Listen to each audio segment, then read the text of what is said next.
กี่ซุนจบบ่นด่าว่าเดี๋ยวเราบ่นด่าที่เราจนเรารำคาญ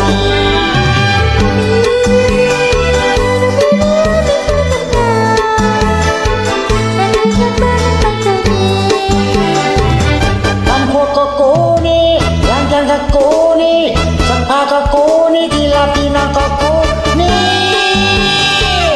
อะไรก็กูนี่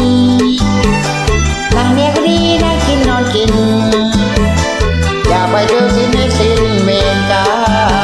ม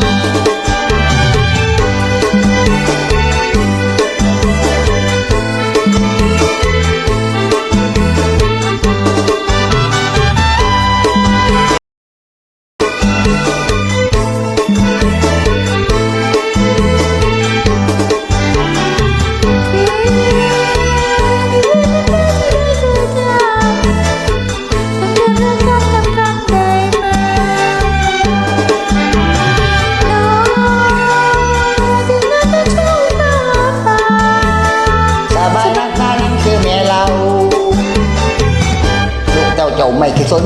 จบบ่นด่าว่าเดี๋ยวเราบ่นด่าที่เราจนเรารำคาญ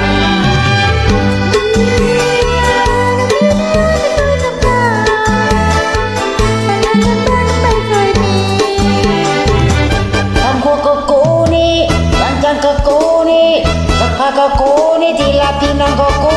นี่อะไรก็กูนี่นั่งเมียก็ดีนะ